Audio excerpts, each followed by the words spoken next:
Thank you for joining us for a look at the life of Michelangelo. Before we begin, please subscribe to our channel for more history sleep stories. Your support means the world to us. Now lie back and dim the lights as you join us on this journey through the life of Michelangelo. Michelangelo Buonarroti was born in a small village in Tuscany in the year 1475. His birthplace was Caprese, a hill town set among rugged landscapes, olive groves, and stone farmhouses. His father was Ludovico di Leonardo Buonarroti, a man of modest means but noble lineage. The family claimed descent from an ancient Florentine line, though their wealth had long since faded. At the time of Michelangelo's birth, Ludovico served as a minor official, a magistrate of Caprese, and his role gave the family some standing in the local community, though their household was far from wealthy. His mother, Francesca di Neri, came from a family of respectable citizens, though she was often unwell and frail. The infant Michelangelo entered the world on the 6th of March 1475, one of 5 brothers. Soon after his birth, the family returned to Florence, the city that had long been the center of their lives. It was in Florence that Michelangelo would spend his formative years, breathing in the air of Renaissance ambition, civic pride, and artistic rivalry. Yet his childhood was not one of easy comfort. His mother's poor health meant she could not always care for her children. Francesca died when Michelangelo was only 6 years old, and her loss left a mark on the boy that would remain with him for life. Michelangelo was placed in the care of a wet nurse in Settignano, a village known for its stone quarries and craftsmen. The hills around Settignano rang with the sound of chisels and hammers, and here Michelangelo first absorbed the world of stone. He later said that his love of carving was drawn in with his nurse's milk, for her husband and father were both stone cutters. In these years, he would have seen the men of Settignano hewing blocks of marble and shaping them with skill. And though he was a child, the sights and sounds settled deep within him. Ludovico, his father, did not imagine a future in art for his son. For a family of declining nobility, the hope was that the boys would enter respectable trades, perhaps law or administration. Art was seen as a craft, not a path for gentlemen. Michelangelo was sent to school in Florence to study grammar and Latin. He was a restless pupil, more drawn to sketching in his books than to the lessons of rhetoric and verse. His father scolded him for wasting time. But the boy's gift was already too strong to be hidden. He copied drawings wherever he could find them, and he sought the company of painters rather than scholars.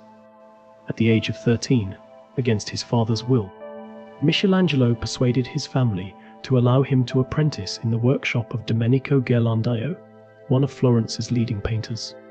Ghirlandaio was famed for his frescoes, rich in detail and filled with lively portraits of Florentine citizens. In his workshop, Michelangelo learned the craft of mixing pigments, preparing plaster, and drawing cartoons for fresco cycles. Ghirlandaio quickly recognized the boy's talent. It was said that within a year Michelangelo was producing work that astonished even his master. Ghirlandaio himself reportedly declared that the boy already knew as much as he did. During these years, Florence was ruled by Lorenzo de' Medici, known as Lorenzo the Magnificent. Under his patronage, Florence had become a beacon of culture and power, attracting poets, philosophers, and artists. Ghirlandaio was employed by the Medici family, and through this connection Michelangelo's path changed forever. At 14, he was chosen to join a select group of promising youths who studied at the Medici Palace itself. There he gained access to the gardens, where Lorenzo had assembled ancient statues and reliefs, a school of living antiquity that inspired Florence's young artists. Among the marble fragments and classical torsos, Michelangelo found his true calling. He copied the statues, studying the forms of Greek and Roman gods and heroes, learning the rhythm of muscles and the harmony of proportion. He came under the eye of Bertoldo di Giovanni, a sculptor who had once been a pupil of Donatello. Bertoldo guided him in the art of shaping stone, encouraging him to carve with boldness and freedom. The Medici Palace also opened other doors. Michelangelo dined with philosophers, poets, and humanists who debated ideas of beauty, virtue, and the divine order of the world. The boy listened with sharp ears, absorbing notions that would later infuse his art with both grandeur and depth. His first attempts in sculpture were already remarkable. He carved a relief of the Battle of the Centaurs, full of writhing figures and energy. He was only a teenager, yet the work revealed a force that seemed far beyond his years. Tragedy struck again during these early years. His friend and fellow student Francesco Granacci encouraged his passion, but Michelangelo's ties to his family remained strained. His father never fully approved of his devotion to art, considering it unworthy of their lineage. Michelangelo himself felt torn between duty to his family and the irresistible call of the chisel. He often wrote of the loneliness he endured, and of how he found solace in stone, shaping his grief into form. One story from this time tells of an accident in the gardens of the Medici. A fellow student struck Michelangelo in the face during an argument, breaking his nose. The injury left him scarred for life, his profile marked by a crooked ridge.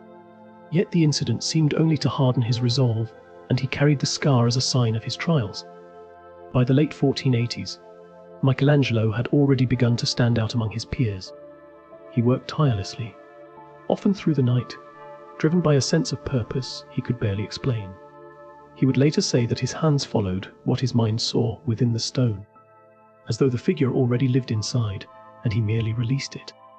This belief took root in these early years, shaped by the influence of classical art and the humanist ideals of Florence. The death of Lorenzo de' Medici in 1492 would alter Michelangelo's fortunes, but during his youth in the Medici circle, he absorbed the lessons that would guide his life. He saw how art could serve both beauty and power, how it could express the spirit of an age, and how it could lift a man from obscurity to greatness. Even as a boy, Michelangelo was restless and proud. He avoided frivolity and preferred solitude. He was known for his sharp tongue and his unwillingness to flatter. His intensity set him apart, but it also drew attention. His works spoke of ambition and strength, even before his hand had fully matured. The Florence of his youth was alive with genius, with painters like Botticelli and sculptors like Verrocchio, and Michelangelo walked among them, absorbing, learning, and pushing himself forward. As his teenage years closed, Michelangelo stood ready to step into the wider world. He had endured loss, hardship, and doubt, but he had also tasted the heights of Medici favor and the thrill of working with marble. He had begun to forge the identity that would stay with him for life, not merely as a craftsman, but as a creator touched by something greater, a man who believed he was chosen to give shape to the divine through stone. It was still only the beginning, yet the foundations of his genius were laid in those formative years. The Tuscan hills, the streets of Florence, the quarried marble of Settignano, and the courts of the Medici had shaped him. Out of these strands came the boy who would become the greatest artist of his age. Michelangelo grew into his teenage years during a time of change in Florence. The city was restless with politics, trade, and culture. Everywhere there was the sound of hammers and chisels, the smell of fresh paint and lime, the shuffle of students carrying sketchbooks, the chatter of merchants in the markets. Florence was alive with ambition. It was a place where a young man of talent could rise, though the climb was never easy. When Michelangelo first entered the workshop of Domenico Ghirlandaio, he was barely 13 years old. He had left behind the strict lessons of grammar and rhetoric that his father had pressed on him, and stepped into a world of color, plaster, and dust. Ghirlandaio's studio was large, filled with assistants, apprentices, and commissions. Michelangelo was given the low tasks at first, grinding pigments, sweeping floors, and preparing plaster. Yet he always had his eyes fixed on the drawings pinned to the walls, on the cartoons for frescoes that would later cover the chapels of Florence. He learned quickly. He sketched the faces of workers, the folds of robes, the lines of architecture. He absorbed the rhythm of the workshop. Ghirlandaio noticed the boy's eagerness, and though he had many pupils, Michelangelo stood apart.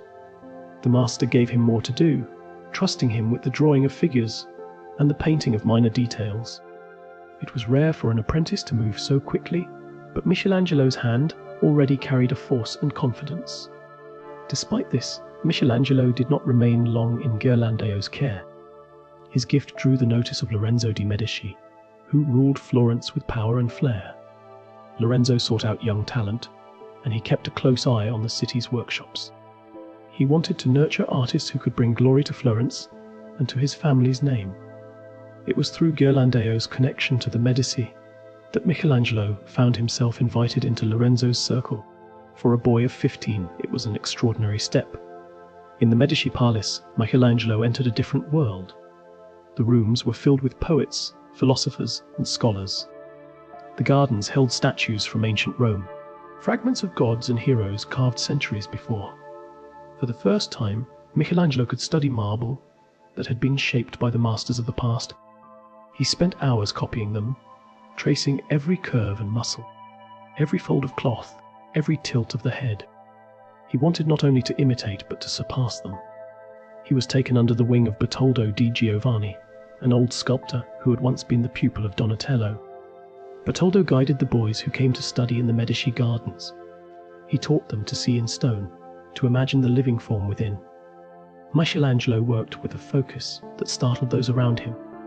He seemed consumed by the need to carve, as though the marble called to him. His companions admired him but also feared him, for his drive made him sharp and restless. During these years, Michelangelo produced works that already revealed his gift. One was a relief of the Battle of the Centaurs, filled with twisting bodies, muscles straining, figures locked in combat. The composition was crowded and fierce, full of energy that burst beyond the frame. He was only 16 when he carved it, yet the piece carried a strength that marked him out as something more than a student. Another work, The Madonna of the Stairs, showed a different side of his talent.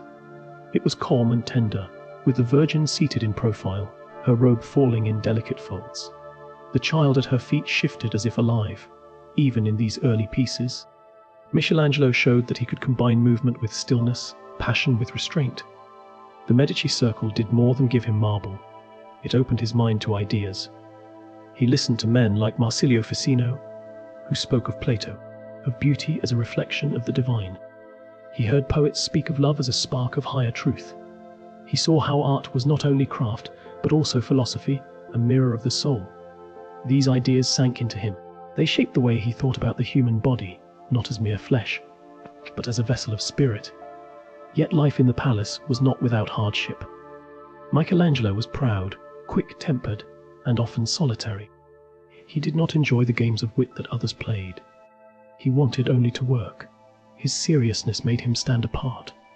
He was also marked by an accident that left him scarred for life.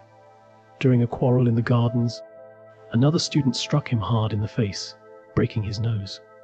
The blow disfigured him, leaving a crooked ridge that stayed with him forever. He bore it with bitterness, but also with pride. It gave him a stern and rugged look, as though carved by the very stone he loved. The death of Lorenzo de' Medici in 1492 ended this golden period. Lorenzo's son Piero inherited power, but lacked his father's wisdom.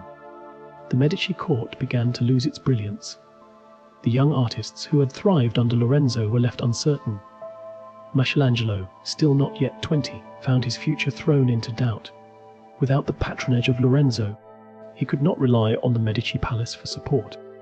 He returned to his father's house, where once more there was tension. Ludovico still saw art as a poor choice, and he feared that Michelangelo would bring little honor to the family. But Michelangelo could not be turned away from his path. He sought work, often relying on the help of friends like Francesco Granacci, who remained loyal to him. During this time, he began to carve works that showed his growing mastery. He studied anatomy with fierce dedication. He dissected bodies in secret, working by candlelight, seeking to understand muscles, bones, and sinews. He wanted to know how flesh moved, how life pulsed beneath the skin. He believed that an artist could not show truth without first knowing it. The knowledge he gained from these studies never left him, and it gave his figures a force and realism unlike any of his peers. The years after Lorenzo's death were also years of unrest in Florence. The preacher Savonarola gained influence, calling for reform and denouncing the corruption of the city. Crowds gathered to hear him, and his voice thundered against the splendor of the Medici. Florence became a place of tension, filled with fear of divine judgment. For artists like Michelangelo, it was a dangerous and uncertain time. Yet even in this turmoil, his fame began to spread. His works caught the eye of patrons who recognized the fire in his hands. He carved a sleeping Cupid, a figure so finely shaped that it was said to look like an antique. The story goes that the piece was passed off as an ancient statue and sold in Rome. When the truth was revealed, some were angered, but others were struck by the fact that a youth from Florence could so convincingly imitate the art of the ancients. The sleeping Cupid, whether genuine or forged, opened the door to new opportunities beyond Florence. By the mid-1490s, Michelangelo was ready to leave his home city for the wider world. He had endured loss, family conflict, and political upheaval. Yet he had also found his gift and sharpened it with discipline and study. He had carved reliefs that carried both power and grace. He had studied the body until he could capture every muscle with truth. He had absorbed the ideas of Plato and the spirit of humanism, shaping a vision of art that went beyond craft to touch the divine. Florence had given him both hardship and opportunity. It had given him the marble of Settignano, the guidance of Ghirlandaio, the patronage of Lorenzo, the lessons of Bertoldo, the fellowship of students, and the scar that marked his face. It had given him the first stage of his journey, and now it pushed him onward. The city of his youth had moulded him, but Rome was waiting. Rome would bring both triumph and trial, and it was there that Michelangelo would begin the work that made his name known across Italy. As he left Florence in 1496, Michelangelo carried with him more than tools and sketches. He carried the vision that had been planted in him as a boy. He believed that the artist's duty was to free the figure within the stone, to reveal the soul hidden in marble. It was a belief born in the hills of Settignano, forged in the workshops of Florence, and nourished in the gardens of the Medici. It would guide him for the rest of his life, through every triumph, every burden, every quarrel, and every masterpiece. The boy of Capri's, the apprentice of Ghirlandaio, the student of Bertoldo, was now a young sculptor on the edge of greatness. Michelangelo left Florence in 1496 with both hope and fear. He was only 21, still young but already marked as a man of promise. Rome was the center of the church, the seat of the popes, and a city filled with ruins of an ancient world that still stirred awe. It was also a place where artists could make their name, but only if they pleased patrons who held both wealth and power. To step into Rome was to step onto a stage larger than Florence, and Michelangelo knew he had to prove himself. His first chance came quickly. Cardinal Riario of San Giorgio had heard of the sleeping Cupid, the figure that had been passed off as an antique and sold as if it were Roman. Though Riario discovered the deception, he was curious about the young man who could so closely imitate the style of the ancients. Rather than take offense, he invited Michelangelo to Rome. For Michelangelo, this was both a risk and an opportunity. He had entered a city where art was tied to politics and religion, where failure could mean ruin, but success could bring fame beyond measure. The Rome he entered was both glorious and decayed. Temples lay broken, columns stood amid weeds, statues of gods and emperors lay shattered in courtyards. At the same time, churches rose with splendor, filled with gilded altars and painted ceilings. The ruins of the old world and the triumph of the new church lived side by side. Michelangelo was struck by the sight of ancient works, their power and dignity. He studied them, tracing their forms, learning how the ancients had shaped stone with such clarity. Yet he also saw how Rome's patrons demanded works that would glorify the church, not pagan gods. He would need to blend both worlds, the beauty of the ancients and the message of Christ. Cardinal Riario commissioned a work but soon lost interest. Still, Michelangelo was not left without prospects. Other patrons noticed his skill. He received a commission for a statue of Bacchus, the god of wine. The figure was to please a Roman collector, a man who admired the art of antiquity. Michelangelo carved a tall, supple youth swaying slightly, holding a cup of wine with a lion skin draped at his side. At the god's feet was a small satyr biting into grapes. The Bacchus was daring, almost mocking. It showed the god as both beautiful and drunken, with a softness that seemed unsteady. Many found it strange, too lifelike, too human for a god. Some patrons were displeased, yet others were struck by its boldness. The statue did not at once bring him glory, but it revealed his fearless approach. He would not flatter, he would reveal truth as he saw it. Rome gave him his first real triumph with the Piet. A French cardinal, Jean de Bilrez, wanted a sculpture for his tomb in St. Peter's Basilica. He sought an image of the Virgin Mary holding the dead Christ. Michelangelo accepted, though he was still only in his early 20s. Many doubted he could achieve something worthy of the great basilica. Yet he poured all his skill into the marble, carving day and night, often by candlelight. The Piet became his masterpiece. Mary sits with calm grace, her robe flowing in folds that seem alive, her head bowed in sorrow but also in peace. On her lap lies the body of Christ, smooth, tender, lifeless, yet serene. The figures seem to breathe, the marble softened into flesh, the folds of cloth falling with natural ease. Though Mary holds a grown man, she appears strong and youthful, untouched by age. Some said this was wrong, but Michelangelo defended it. Purity, he argued, did not age, and the Virgin remained ever young. When the Piet was unveiled in 1499, it stunned all who saw it. Many could not believe such beauty had come from the hands of a man so young. People whispered that it must have been the work of another, or that some ancient sculptor had carved it long ago. Michelangelo, angered by the rumors, crept into the basilica one night and carved his name across Mary's sash. It was the only work he ever signed. From that moment, none could deny whose hand had shaped it. The Piet brought him instant fame. He was now known not only in Florence but across Italy. Patrons saw that he could combine the grace of the ancients with the faith of the Church. He had shown sorrow and beauty together, and he had done it with a skill that seemed almost divine. For Michelangelo, the Piet was proof that he was chosen for greatness, that his path was blessed. Yet it also set a weight upon him, for he now had to live up to the promise of this triumph. The years that followed were not without struggle. Rome was a city of rivalries, and other artists looked on him with envy. He had won the praise of cardinals and scholars, but he was still young and still vulnerable. He took on commissions but was wary of being tied down by patrons who might misuse him. He preferred to work alone, free to let the stone guide him. This pride made him difficult for patrons to manage, yet it also gave his works their fierce power. By 1501, his time in Rome had come to a pause. Florence called him back. The city was once again open to art, and new projects awaited. Yet the years he had spent in Rome had transformed him. He had seen the grandeur of the ancients and measured himself against them. He had created a work, the Piet, that placed him above his peers. He had proved to himself that he could shape marble into life, that he could reveal sorrow and beauty as one. The young man who had left Florence with little more than his chisels now returned as a master known across Italy. Rome had tested him, and he had risen to the challenge. He had faced doubt, envy, and the demands of powerful men. He had carved gods and the Mother of Christ.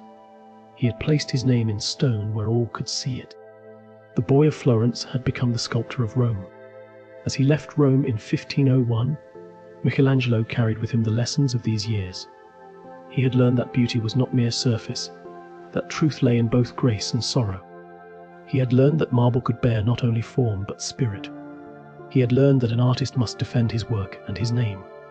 Most of all, he had learned that greatness demanded solitude, faith, and the courage to follow the vision within. The Rome years had been his first true test, and from them he emerged ready to face his greatest challenge yet. Florence awaited, and with it the block of marble that would become the David. When Michelangelo returned to Florence in 1501, the city was alive with change. The Medici had been driven from power, and Florence had declared itself a republic once more. The streets rang with debate, and the air carried both pride and tension. It was a place where politics and art walked hand in hand.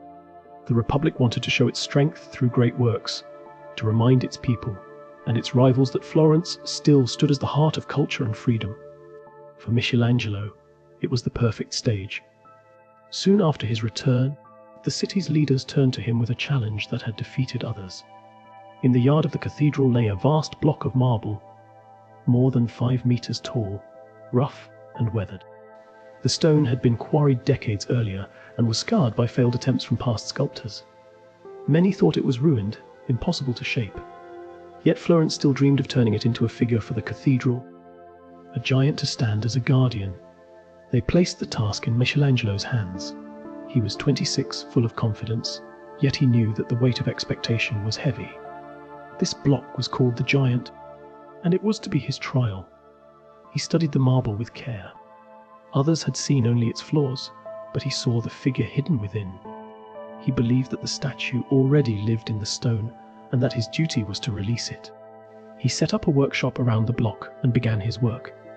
Day after day, he struck the marble, cutting deeper, shaping limbs, carving the face. He worked alone, often through the night, with a lantern fixed to his head so he could see the lines as his hammer fell. Over 2 years he carved with tireless devotion. The figure that emerged was David, the young shepherd who had slain Goliath. Yet Michelangelo did not show David in triumph, holding the giant's severed head, as others had done. Instead, he showed him in the tense moment before the battle. David stands tall, alert, with his sling over his shoulder and a stone in his hand. His gaze is fixed, his body coiled with energy, his veins and muscles alive with readiness. He is both youth and warrior, beauty and power joined. When the statue was revealed in 1504, Florence was astonished. Never before had the city seen such a work. The David was not only a marvel of art, but also a symbol of the Republic itself. The people saw in him the spirit of Florence, small yet strong, ready to face enemies far greater. He was a sign of defiance, courage, and pride. The leaders of the Republic decided that the David was too great to stand on the cathedral, high and far from sight.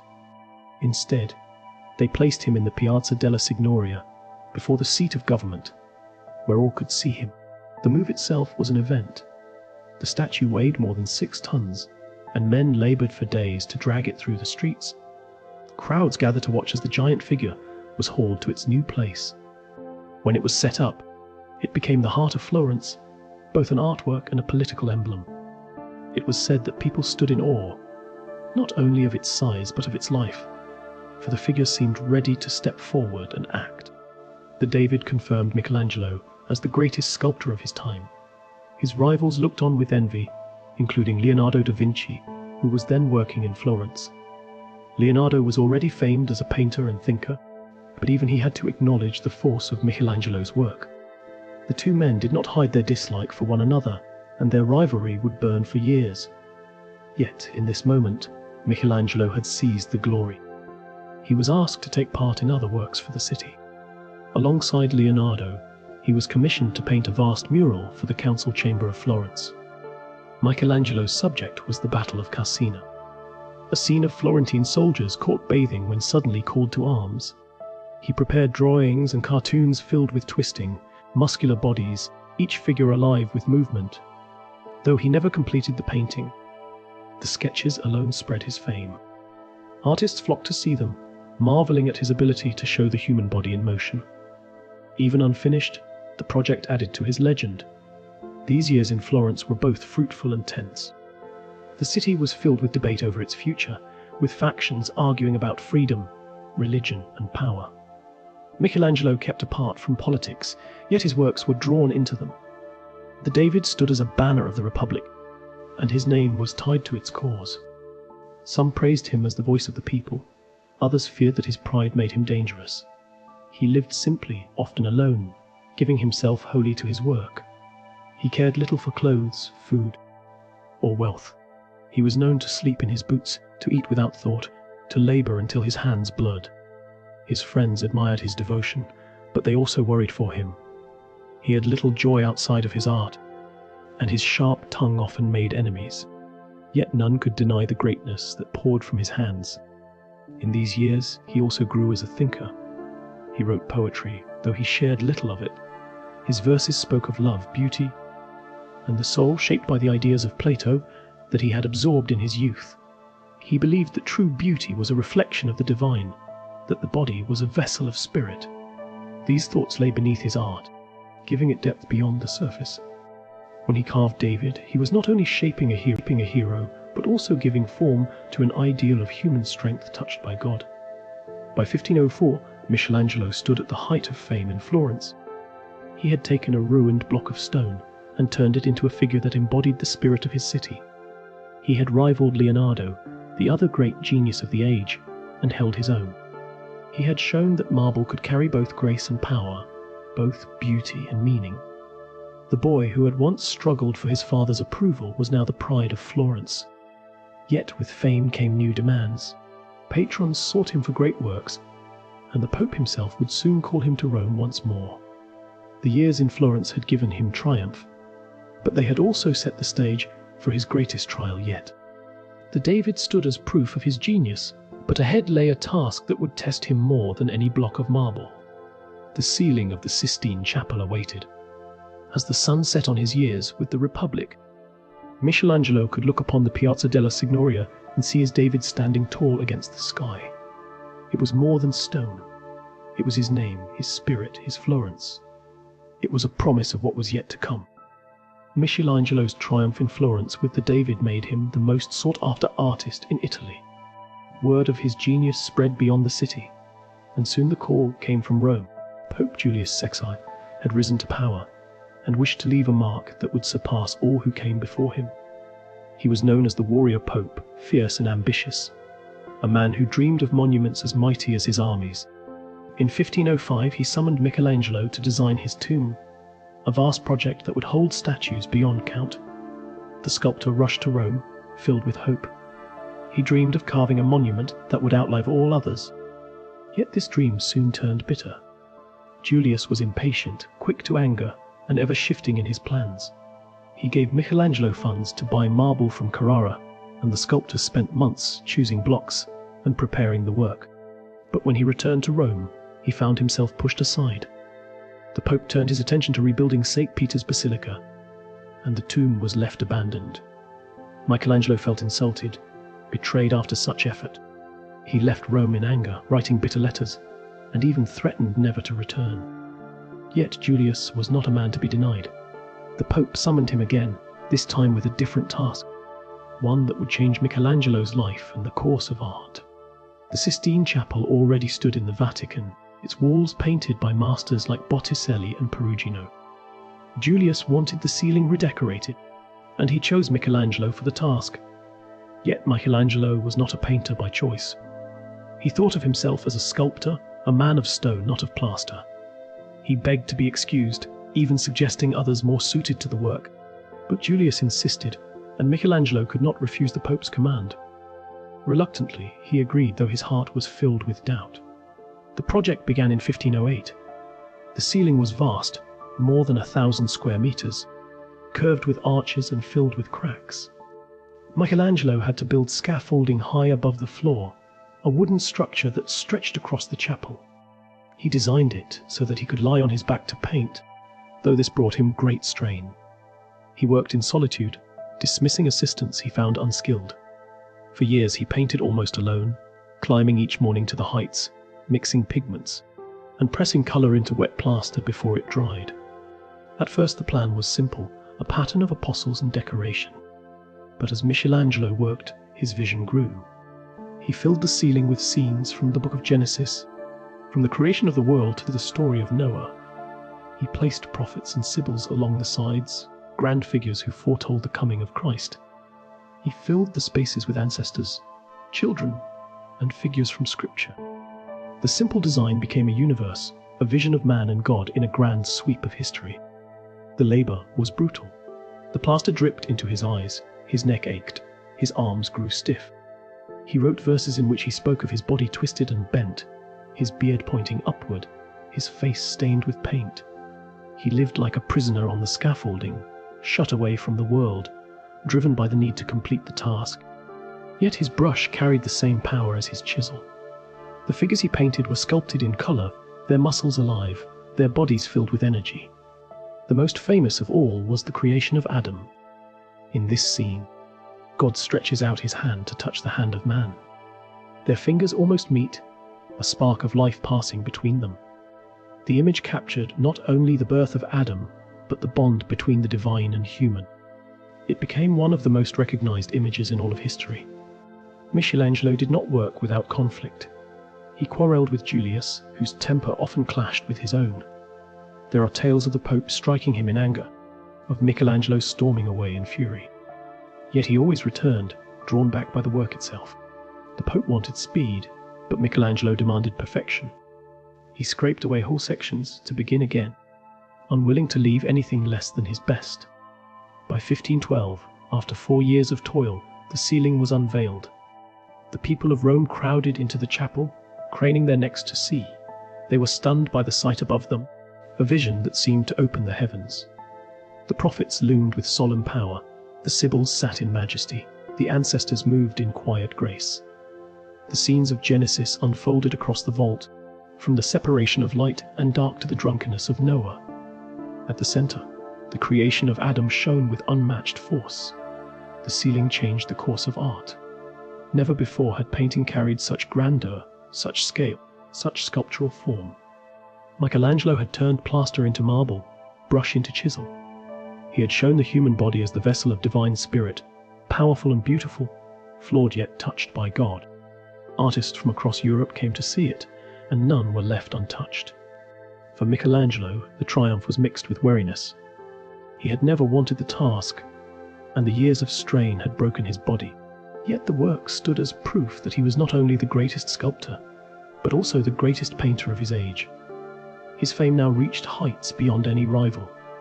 Even Leonardo, who had left Florence, could not match the grandeur of the Sistine ceiling. Raphael, the young master of grace, came to study the figures and drew inspiration from them. Michelangelo's art had set a new standard that others could only follow. Though praised, he remained restless. He returned often in thought to the tomb of Julius, the project that had begun his Roman journey, and had been left undone. The Pope still pressed him for work, but never gave him the chance to finish as he at first dreamed.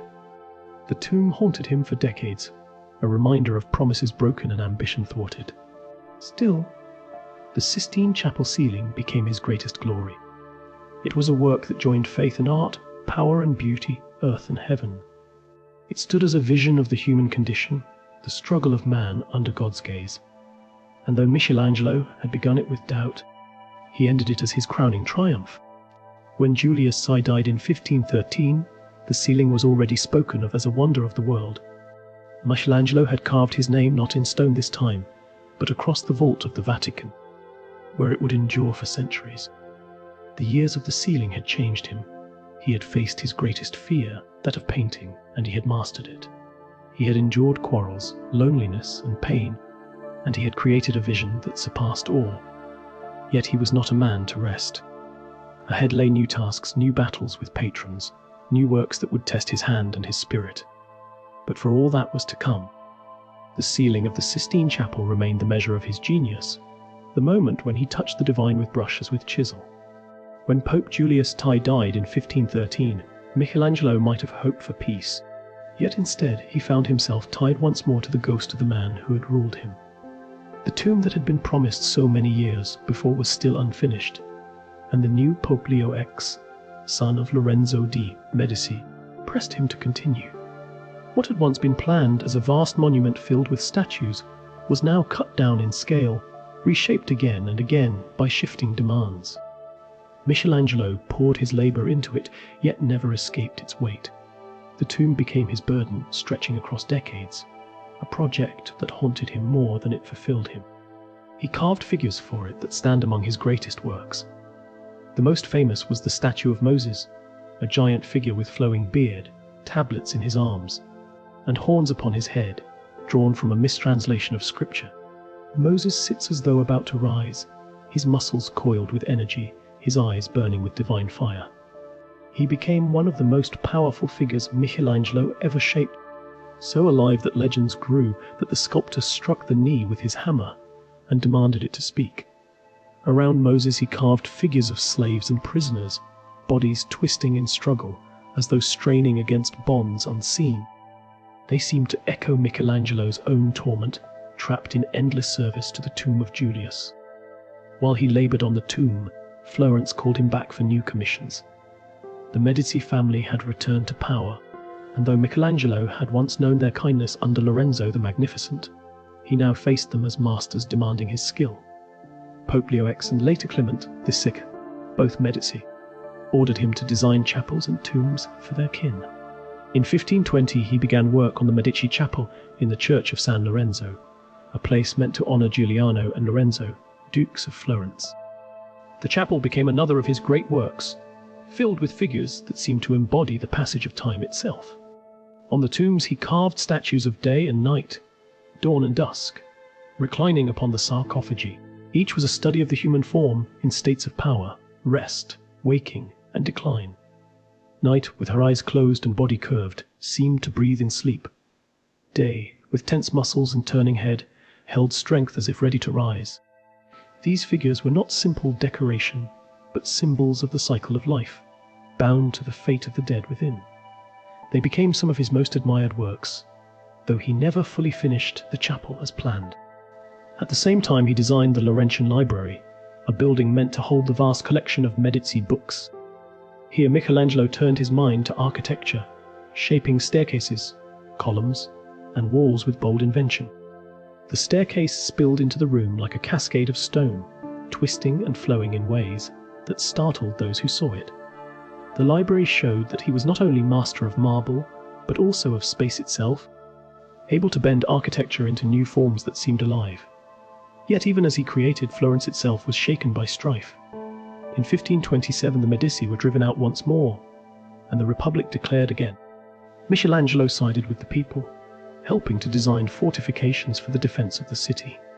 He drew plans for walls and towers, preparing Florence to resist siege.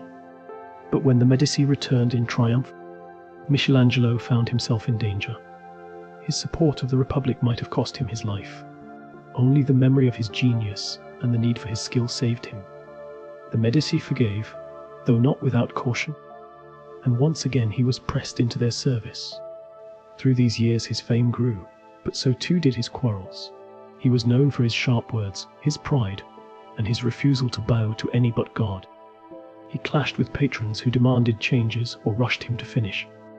He worked at his own pace, often leaving works incomplete rather than compromise.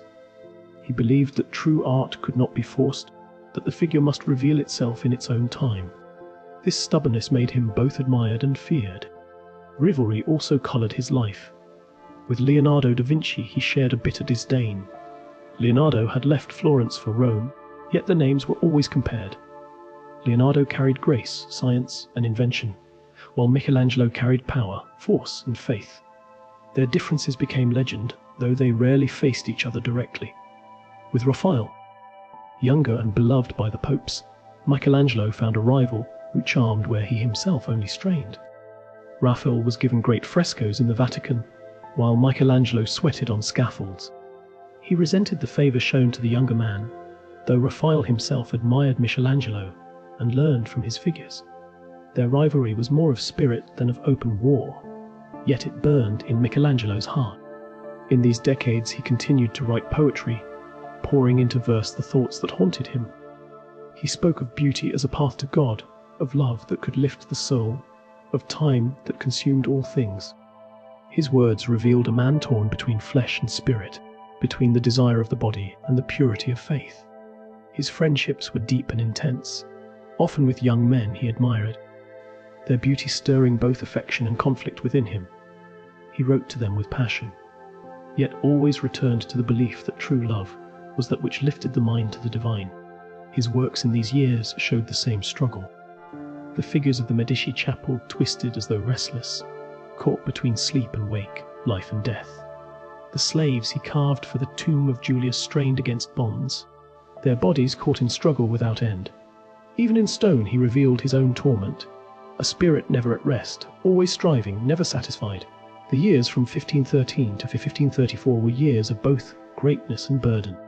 He had risen beyond sculptor to become architect, poet, and thinker. He had shaped statues that seemed alive, buildings that bent rules, verses that spoke of the soul. Yet he had also endured the weight of endless demands, shifting politics and constant quarrels. His pride and his solitude made him stand apart, admired but not loved, feared but never ignored. As the 1530s drew on, his path began to shift once more toward Rome.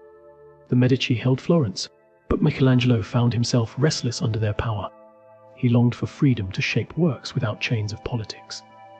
In 1534 he left Florence for Rome, never to return. He carried with him the scars of decades of labour, of rivalry, of unfinished dreams. Yet he also carried the triumph of the Medici chapel, the Laurentian library, the Moses, and the slaves. He had shown that his genius was not bound to sculpture alone, but could touch every art. Rome would call him to new works that would again test his spirit and his faith. Ahead lay the Last Judgment, a vision of terror and hope painted across the altar of the Sistine Chapel. Ahead lay his final years as architect of St. Peter's, shaping the dome that still crowns the city. But the years of rivalry and burden had already carved him. They had made him hard, proud, restless and unyielding. They had also made him great. When Michelangelo left Florence in 1534, he did so with the sense that he would never return. He had given the city his youth, his triumphs, and his loyalty, yet he had also suffered there. He had endured the burden of the Medici, the quarrels of politics, and the dangers of rebellion. His ties to Florence were deep, but his soul was weary. He turned instead to Rome, where new challenges awaited him. It was in Rome that he would create a vision that stood as both terror and glory, the Last Judgment. In 1534, Pope Clement VI, himself a Medici, called Michelangelo to paint the altar wall of the Sistine Chapel. The ceiling that Michelangelo had completed 20 years earlier had already made him immortal, yet the Pope wanted more. He desired a vast image of the final day, when Christ would return to judge the living and the dead. Clement died soon after giving the order, but his successor, Pope Paul III, pressed the commission forward. Paul was a strong ruler, eager to reform the church in a time of unrest, and he saw in Michelangelo the artist who could embody both fear and hope in one work. Michelangelo was nearly 60 when he began. He was no longer the fiery youth who had carved David or painted the creation of Adam. His body was worn, his spirit scarred by quarrels and burdens. Yet his hand had lost none of its force. He accepted the task, though he knew it would test him as deeply as the ceiling had. He built scaffolds once more in the chapel, this time to cover the altar wall from floor to roof. The times had changed. The church faced threats from the rise of Protestant reformers who denounced its wealth and corruption. Rome itself still bore wounds from the sack of 1527, when soldiers had ravaged the city and left scars on its people. The spirit of triumph that had filled the ceiling was gone. Now Michelangelo painted in an age of fear, doubt, and calls for renewal. His vision of the Last Judgment carried that weight. The wall became a storm of figures. At its center stood Christ, not gentle or mild, but stern and mighty. His arm was raised, casting down the damned, lifting up the saved. Around him gathered saints and martyrs, their bodies alive with movement, their faces filled with awe, fear, or pleading. Angels blew trumpets to wake the dead, while demons dragged sinners into the depths. Bodies rose from graves, some climbing toward heaven, others pulled screaming into hell. Michelangelo filled the wall with hundreds of figures, each one alive with motion. They twisted, strained, reached, and fell. Their bodies were sculpted with the same power he gave to marble, muscles taut, veins alive. It was not an image of calm order, but of chaos, of judgment that struck with sudden force. Where the ceiling had shown creation and hope, the wall showed reckoning and fear. Among the figures, Michelangelo placed faces drawn from life.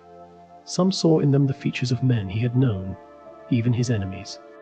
In one corner he painted the figure of Minos, judge of the underworld, with the face of a papal master of ceremonies who had criticized him. The man is shown with donkey ears, wrapped in the coils of a serpent.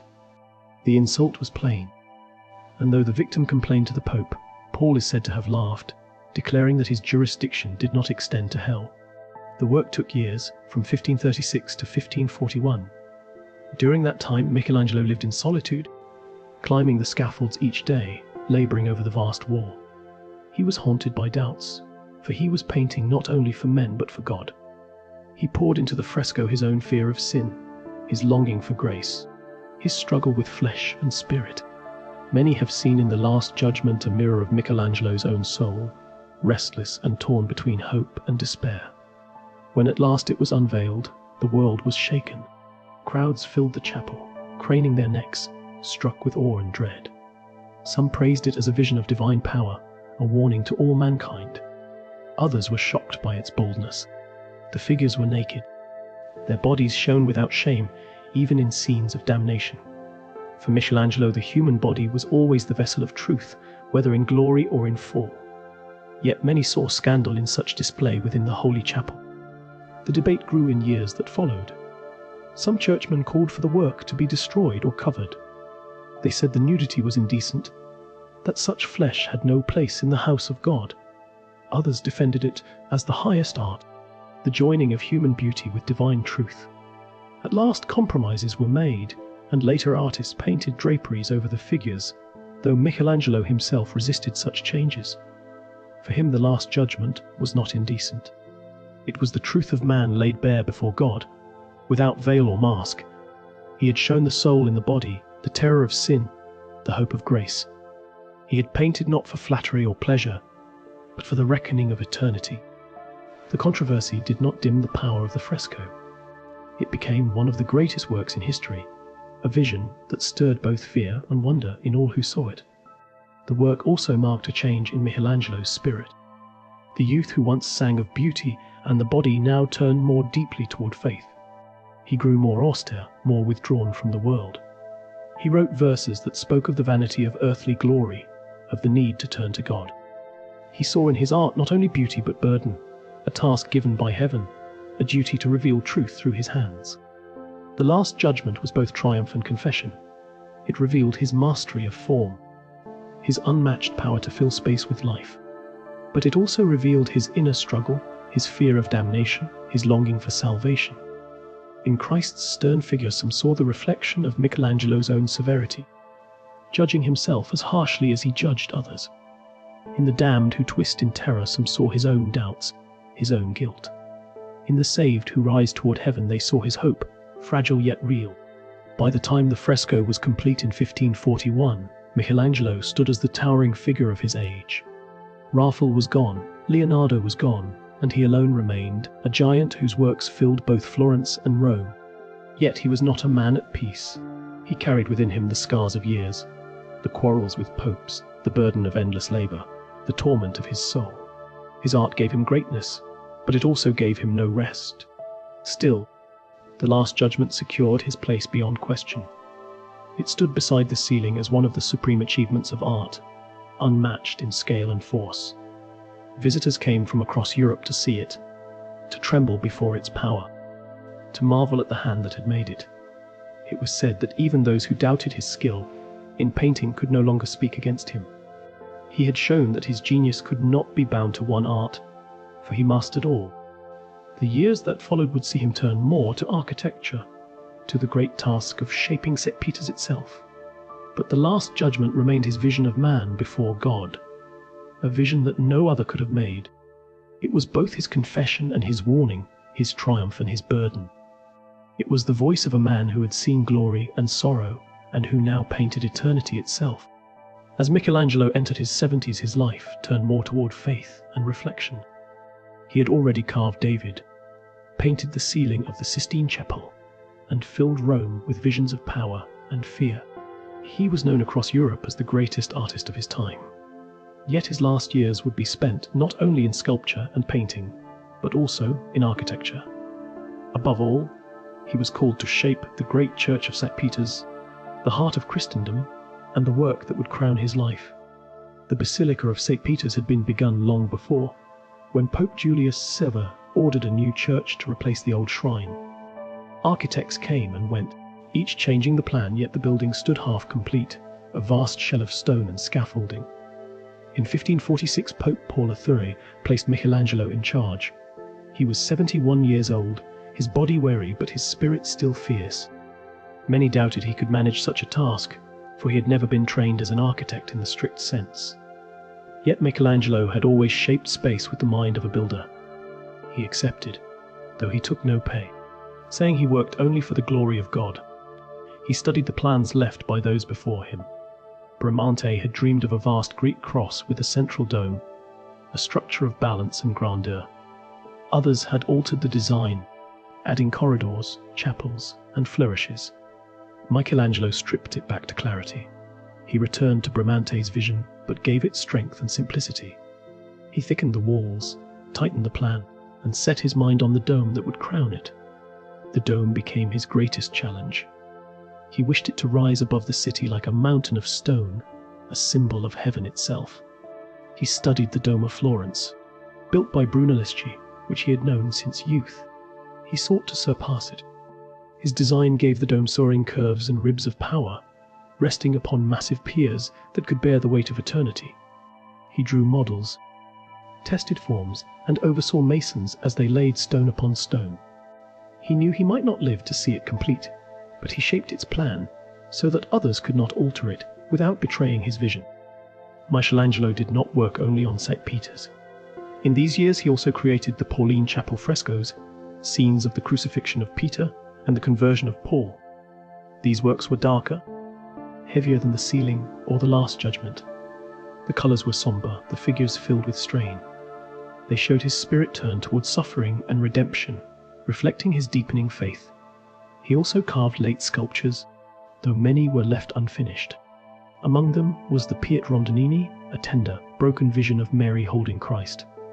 Unlike his youthful Piet, smooth and perfect, this late work was rough, fragile, almost dissolving into stone. It seemed less a display of skill than a prayer carved by weary hands. In these final decades he grew more devout. He wrote poems that spoke of the vanity of earthly beauty and the need for grace. He withdrew from worldly pleasures, living simply, eating little, caring little for wealth.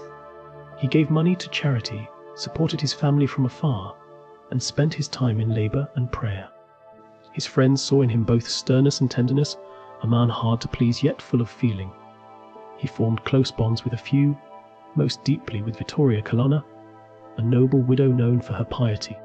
To her he wrote letters filled with spiritual longing, finding in her companionship a comfort for his soul. Even in age he remained sharp of tongue. He quarrelled with officials, resisted meddling from patrons, and refused to bend to demands he thought unworthy. He insisted on full control of St. Peter's, fighting off those who sought to profit from the project. He walked the site himself, climbed scaffolds, spoke with masons, and corrected errors with his own hand. His authority grew so strong that even popes trusted his judgment above all. Yet he was haunted still by the tomb of Julius, the project that had shadowed him since youth. Decades had passed, plans had been cut down again and again, and still it was unfinished. At last, in the 1540s, a reduced version was set in place in San Pietro in Vincoli. It held the great Moses, flanked by lesser figures, far from the grand monument once promised. Michelangelo was relieved to see it done, yet the thought of what it might have been weighed upon him. It was the wound of his career, the dream that never reached its height.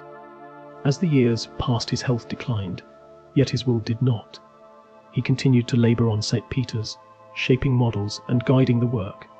He feared that after his death others would ruin his design, but he made it clear in drawings and instructions how the dome must rise. When questioned, he declared that his work was guided not by pride but by faith, that he wished only to build a temple worthy of God. His dome was not complete in his lifetime, but the plan he left ensured that it would one day crown the basilica as he intended. Those who knew him in these years saw both greatness and frailty. His body was bent, his face lined, yet his eyes still burned. He wrote of death with calm, saying he was ready for the call of God. Yet he also feared that his art had been vanity, that he had served beauty more than spirit. His poems often end in prayer, asking forgiveness for the pride of his youth and the errors of his life. In 1564, at the age of 88, Michelangelo died in Rome. He passed quietly in his house, with friends near him. His body was taken in secret to Florence, where the city buried him in Santa Croce with honor. Crowds filled the church, mourning the man who had given them David, the Medici Chapel, and works that had lifted Florence to glory. In Rome, his dome began to rise, a monument not only to the church, but to the man who had shaped it. His last years had shown the depth of his spirit. He had turned from pride to faith, from youth to age, from triumph to humility. He had given the world works that stood as mountains, yet his final sculpture was fragile, unfinished, a mother holding her dead son in quiet grief. It was as if at the end he saw not the splendor of art, but the truth of sorrow and love.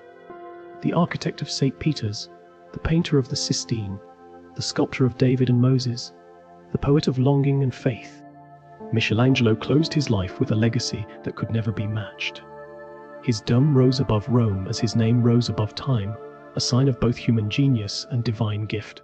When Michelangelo died in 1564, he was 88 years old. Few men of his century lived so long, and fewer still carried such weight upon their name. His passing marked the end of an age. Florence, Rome, and the courts of Europe mourned him as if he were not only an artist but a figure sent by God. His body was taken first to the church of the Santi Apostoli in Rome, where prayers were said, but friends in Florence wished him home. By night they carried his coffin in secret across the borders, for the Pope had hoped to keep him in Rome. When the coffin reached Florence, the city welcomed it with honor, and he was buried in Santa Croce, where the tomb still stands. The funeral was a grand display. Poets wrote verses, painters sketched his likeness, and nobles walked in the procession. Florence had long claimed him as its son, though he had spent many years away. Now it embraced him once more. His tomb was designed by Giorgio Vasari, his admirer and biographer, who shaped it with figures that spoke of painting, sculpture, and architecture mourning at his side. The monument was not equal to his works, yet it marked his place among the great of the city. His death did not silence his voice. His art remained across Italy, in marble and fresco, in chapels and palaces. Pilgrims came from across Europe to see David standing in Florence, the Moses in Rome, the ceiling and the Last Judgment in the Vatican, the dome of St. Peter's rising toward heaven. His works were studied, copied, debated, praised, and sometimes feared. No other artist had so shaped the way men thought of the human body, of beauty, of power, of the divine. In the years that followed, his legend grew.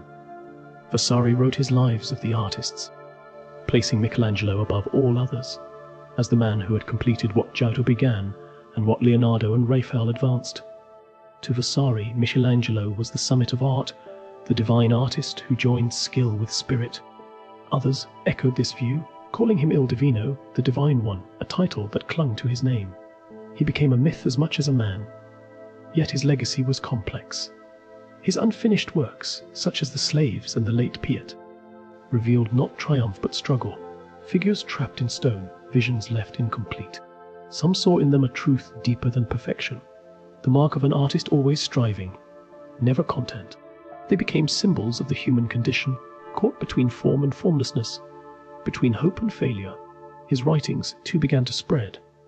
His poems, once private, were copied and read, showing a man torn between love and faith, between flesh and spirit. In his verses readers saw not only the sculptor of marble, but the soul of a man who feared God, who longed for grace, who confessed his weakness. His words deepened his legacy, adding humanity to his legend. In architecture his influence endured through the Dome of St. Peter's, which was finished after his death yet remained true to his plan. It rose above Rome as a beacon, visible for miles, a mountain of stone that seemed to touch the sky. It became the model for domes across Europe, from St. Paul's in London to the Capitol in Washington. Each carried in its curves the hand of Michelangelo. In painting, the Sistine Chapel became the school of the world. Artists traveled to Rome to study its ceiling and altar wall, to copy its figures, to learn from its power. Mannerist painters of the late 16th century imitated his twisting forms, his muscular bodies, his dramatic poses. Some took his style to extremes, creating works filled with contortion and tension. Others sought to temper his force with grace. Yet none could escape his shadow. In sculpture, his David remained the model of heroic form. Students sketched it, poets praised it, leaders invoked it as a symbol of strength. The Moses became the image of divine law, stern and commanding. His slaves inspired later sculptors to think of the figure as something that might forever struggle to break free of stone. Even those who criticized him could not deny his power. Some churchmen remained troubled by the nudity of his frescoes, calling them indecent, and draperies were added to cover parts of the Last Judgment. Others said his works were too fierce, too filled with tension, lacking the calm of earlier masters. Yet even in criticism they showed his reach, for he had forced the world to reckon with his vision. His legacy also shaped thought beyond art. Philosophers and poets used his figures as symbols of human striving. The creation of Adam became an image not only of Genesis, but of the link between man and God, between spirit and flesh. His works stirred debate about the role of beauty, the nature of genius, the duty of the artist. He was seen as both a servant of God and a man of pride, a saint of art and a sinner of the flesh. His life became a mirror in which each generation saw its own concerns. In Florence, his name became a source of civic pride. The city that had given him birth claimed him as proof of its greatness. Statues, streets, and schools bore his name. In Rome, he was remembered as the builder of the great basilica, the man who left the church its crown. Across Europe, his fame spread into legend, shaping the way artists and patrons thought for centuries. Time did not dim his works. Wars came and went, rulers rose and fell. But David still stood, the ceiling still glowed, the dome still rose. His art seemed to stand outside of time, as if carved not only for his age but for all. Scholars studied his techniques, uncovering his drawings, his letters, his poems. Each revealed new sides of him, the proud master, the lonely man, the servant of faith, the restless soul. In later centuries, his influence reached even further. The Baroque builders drew upon his architecture. Romantic poets praised his passion. Modern sculptors found in his rough, unfinished works a call to freedom. Museums filled with casts of his statues, spreading his form to lands he never knew. His art became part of the shared language of culture, images that needed no words to explain. Yet beyond all fame lay the truth of the man. He was proud, sharp of tongue, often bitter, yet filled with devotion. He lived simply, shunning wealth, caring little for comfort. He gave his life to art, and through it he sought God. His letters show his care for his family, his poems, his longing for grace, his works, his struggle between body and spirit. He was not a man of ease, but a man of labor and faith. His death in 1564 closed one of the longest lives of genius. Yet his presence remained. The Dome of St. Peter's rose year by year, a monument to his hand. The frescoes of the Sistine Chapel drew pilgrims, scholars, and artists, each leaving with a sense of awe.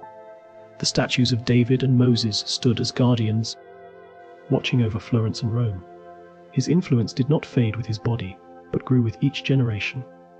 The world called him divine, yet he himself knew only his own weakness. In his last poems, he wrote that painting and sculpture no longer gave him joy, that his only hope lay in turning to God. Yet it was through his art that he spoke most clearly, and through it he reached beyond himself. His legacy was not only the beauty of stone and paint, but the truth of struggle, of faith, of the human spirit seeking the divine.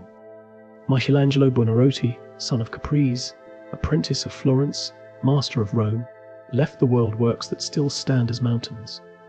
His life was long, his labor endless, his genius unmatched. His legacy is not only art but vision, a vision that shows man as both fragile and strong, both sinful and touched by God. In his hands marble breathed, walls opened to heaven, and domes rose toward the sky.